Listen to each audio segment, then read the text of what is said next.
Saudara-saudaraku semuanya, terimalah salam hormat saya dalam Dhamma. Namo Buddhaya.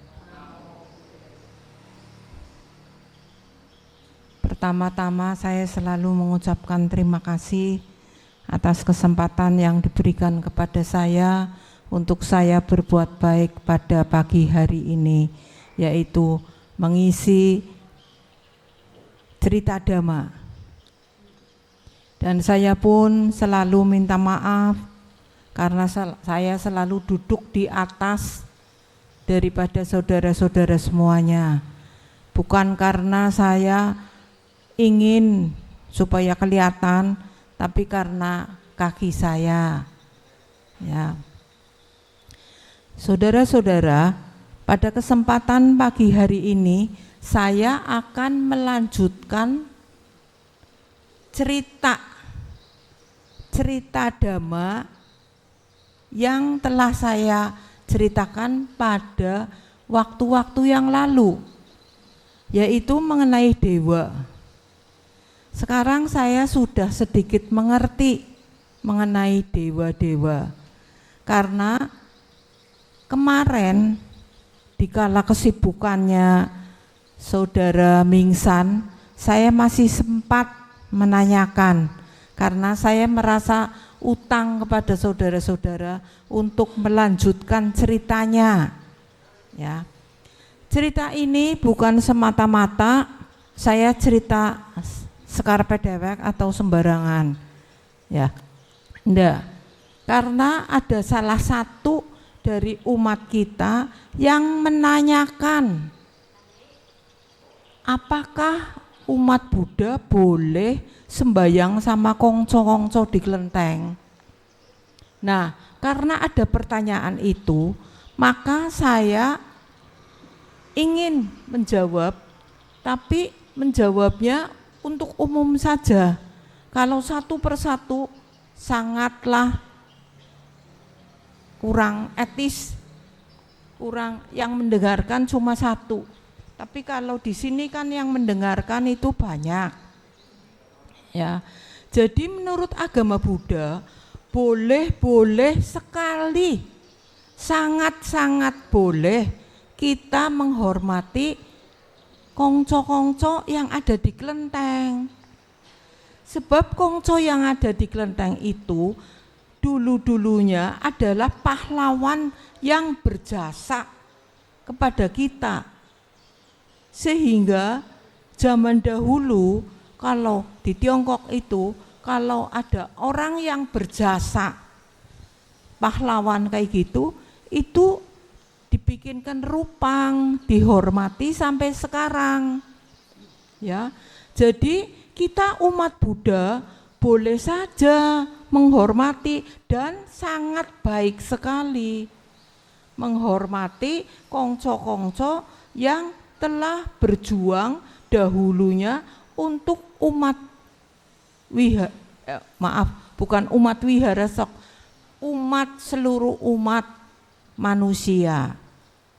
Nah, kemudian kemarin ada rame-rame di kelenteng katanya sejitnya kongco tek hai cincin. Iya betul, beliau dulunya itu pejuang yang memperjuangkan pertanian di seluruh panjang jalan, dari misalnya dari Tegal terus sampai ke kemana ndak tahu saya, karena saya tanya itu di tengah-tengah kesibukan Mingsan. Ya, karena saya sudah janji kepada saudara, padahal saudara itu tidak nuntut untuk saya lanjutkan, tapi saya merasa utang. Jadi di tengah-tengah kesibukannya Mingsan, saya masih sempat bertanya, walaupun jawabannya hanya sekelumit. Tapi ini saya olah sendiri. Jadi beliau Kongco Tek Hai Cincin yang kita hormati sampai sekarang itu berjasa sekali, terutama para petani Petani di situ menanam padi, bisa menanam padi terus sepanjang Pantura. Oleh karena itu saudara-saudara, Kongco Tek Hai Cincin itu bukan hanya ada di Tegal saja, tapi di sepanjang Pantura. Misalnya di Semarang ya ada, di mana ya ada, sepanjang itu. Nah, kalau zaman dahulu saudara-saudara, orang yang berjasa kepada negara, kepada semua makhluk itu ada jasanya, ya, tidak usah diminta tapi ada jasanya. Jadi seperti kongco-kongco yang di kelenteng itu semua adalah pahlawan-pahlawan yang punya jasa, ya. Makanya itu ulang tahunnya bukan ulang tahun yang ke-70 atau 80, tapi ratusan, 300 tahun berapa. Nah, begitulah saudara-saudara. Jadi tidak sembarangan kita di kelenteng rame-rame sekarepe sendiri, itu ndak, itu semua ada ceritanya. Kalau saudara mau, ya, mau mendengarkan, misalnya tanya kepada yang lebih mengerti, itu ceritanya bagus sekali, kongco-kongco yang ada. Misalnya Dewi Kuan Im itu pun ada ceritanya. Ada ceritanya. Sang Buddha pun ada ceritanya karena ada bukunya tentang kelahirannya, terus itu ada di relief itu, ya. Semua ada. Jadi tidak sembarangan, tapi semua ada riwayat hidupnya, ya. Seperti saudara-saudara saja juga kan ada riwayat hidupnya, dari lahir, ya, besar, dewasa, tua, sakit, ya, dan akhirnya pun kata Sang Buddha mati. Itu suatu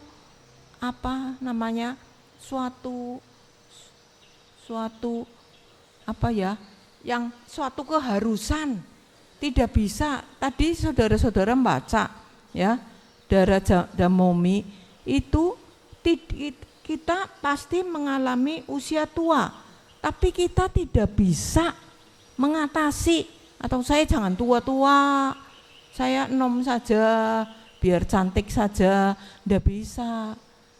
Saudara-saudara, di dalam agama Buddha bukan menolak, bukan mengatasi usia tua gitu. Bisa nanti kalau agama Buddha kita tidak akan mati, tidak akan tua, itu bukan begitu. Tapi kita dikasih pengertian bahwa kita semuanya nanti besar, tua, sakit, dan mati.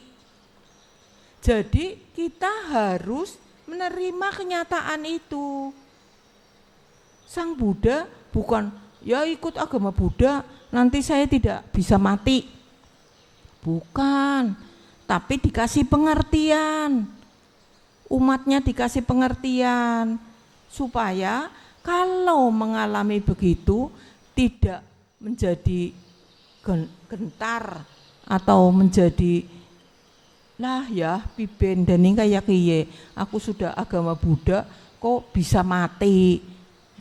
Ya, semuanya bisa, tapi bagaimana cara menyikapi, mengatasi, menyadari, ya, saudara harus sadar semuanya itu. Nah, itulah agama Buddha, ya. Jadi itu saudara yang bertanya kepada saya, cuma rupanya hari ini tidak datang. Kita boleh, sangat amat boleh sekali menghormati kongco-kongco yang di kelenteng. Boleh sekali, karena beliau-beliau itu adalah pejuang-pejuang, ya, pejuang-pejuang juga seperti Sang Buddha, ya. Kita hormati, kita sanjung. Jadi misalnya ada umat kita yang pergi ke kelenteng menghormati kongco,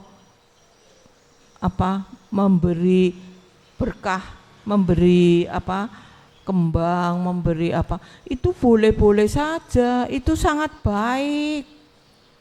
Bukannya agama Buddha terus tidak boleh menyembah kongco, bukan menyembah ya, menghormati kongco. Bukannya tidak boleh, boleh sekali.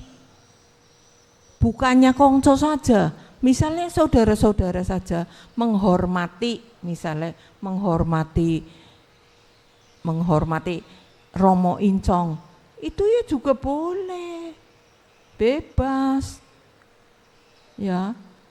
Tapi kebanyakan kan sesuai dengan sesuai dengan tugasnya, ya, sesuai dengan tugasnya, kayak gitu. Jadi ini saudara yang saya ceritakan pada kesempatan pagi hari ini, yaitu melanjutkan apa yang sudah saya janjikan kepada saudara-saudara mengenai sedikit yang saya ketahui mengenai kongco-kongco di kelenteng. Dan itu di samping yang di tengah kan kongco Jingguan Cingkun yang kemarin, kongco siapa? Tek Hai Cincin, ya, yang kemarin ulang tahun. Sebelah kirinya ada kongco Hotek Chengsin. Nah, itu di dalam agama Buddha, kongco itu adalah dewa bumi, saudara-saudara.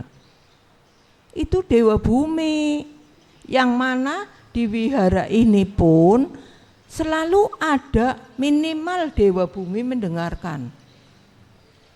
Jadi perlu saudara ketahui, kalau di Dhammasala itu supaya berbicara yang baik-baik, yang benar-benar. Saudara tidak bisa melihat dewa bumi, dewa tidak bisa lihat. Karena tidak punya mata batin. Tapi dewa bumi itu tahu saudara. Ya, misalnya saya bercerita dhamma, itu minimal dewa bumi mendengarkan. Ya, memang kita misalnya minta-minta kepada Sang Buddha itu sudah tidak bisa, karena Sang Buddha sudah parinibbana, tidak mendengarkan apa yang saudara minta, apa yang saudara omongkan, itu sudah tidak bisa. Tapi karena altar ini banyak sekali yang berbakti, maksudnya yang menghormati. Di sini ada dewa yang mendengarkan. Tapi yang jelas saya omongkan dewa bumi. Tapi dewa-dewa yang lain ada, cuma saya tidak mengerti. Nah, dewa bumi itu minimal ada. Nah, kalau di kelenteng dewa bumi itu kongco Hotek Chengsin. Itu kalau disamakan dengan agama Buddha itu kongco bumi, penjaga bumi. Kalau di sini kita sebut dewa bumi, ya. Dan saya sangat senang sekali kalau mendengarkan cerita-cerita, riwayat-riwayat kongco-kongco zaman dahulu yang bermanfaat, bukan cerita rasani orang, bukan, tapi cerita yang bermanfaat. Seperti misalnya Huang Ti Nei Jing, itu sebetulnya pengobatan, saudara. Ya, ini sebenarnya kalau cerita itu panjangnya luar biasa.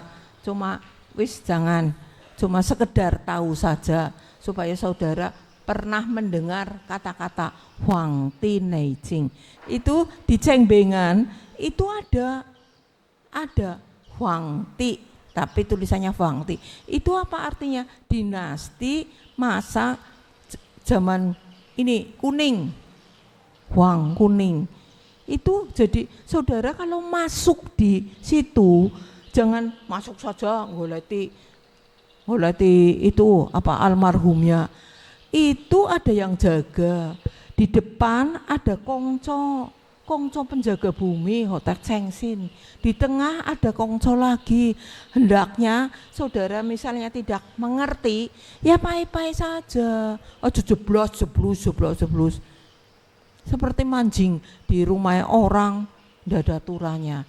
Wis alangkah baiknya kalau namaskara ini apa, Anjali, ya Anjali saja. Itu di situ ada kongco-kongco yang menjaga almarhum yang ada di situ. Hendaknya saudara itu harus sopan sedikit sebagai umat Buddha, ya. Walaupun misalnya saudara tidak mengerti ini kongco apa, wis ndak usah mengerti ya, ndak apa-apa, asal kita hormat, ya, hormat ke kanan kongco Dewa Bumi, kongco Hotek Chengsin. Walaupun kita ndak ngerti itu kongco siapa, wis pokoknya hormat.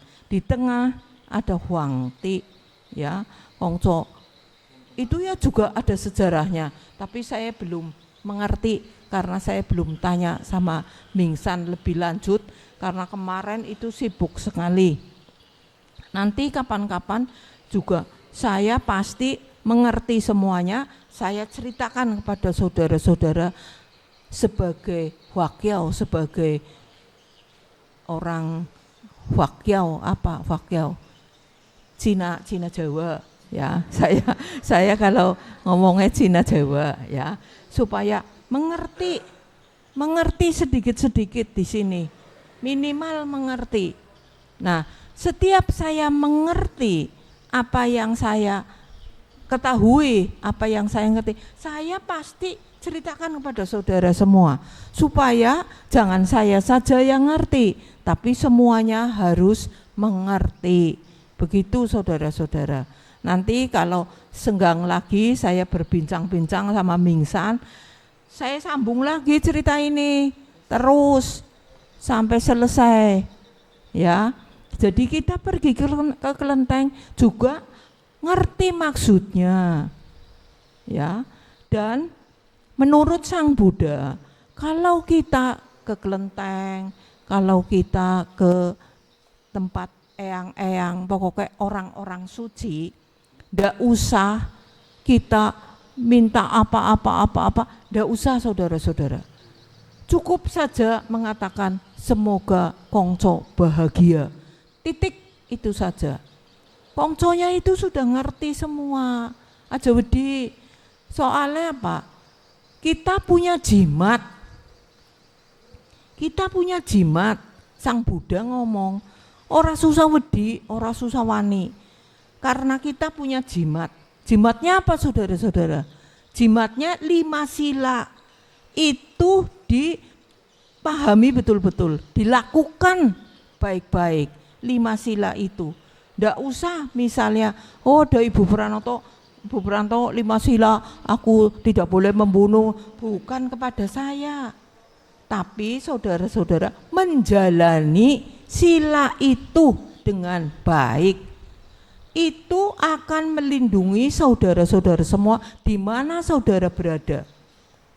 Saudara di hutan, ndak usah takut karena saudara punya sila.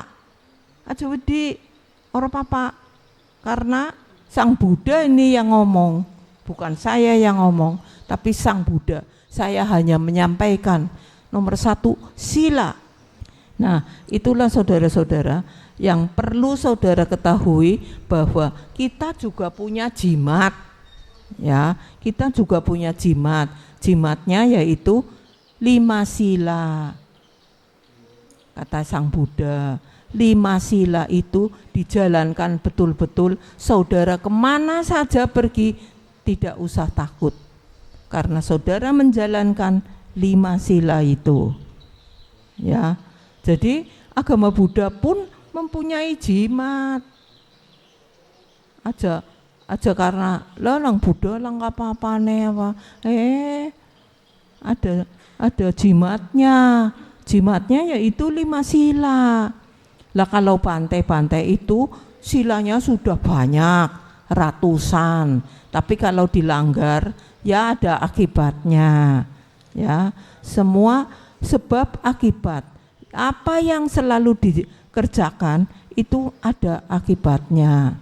Ya, jadi ndak usah khawatir. Lah saya berbuat baik tapi ndak ada yang tahu, bimen. Ndak usah. Tahu apa ndak tahu, alam yang tahu.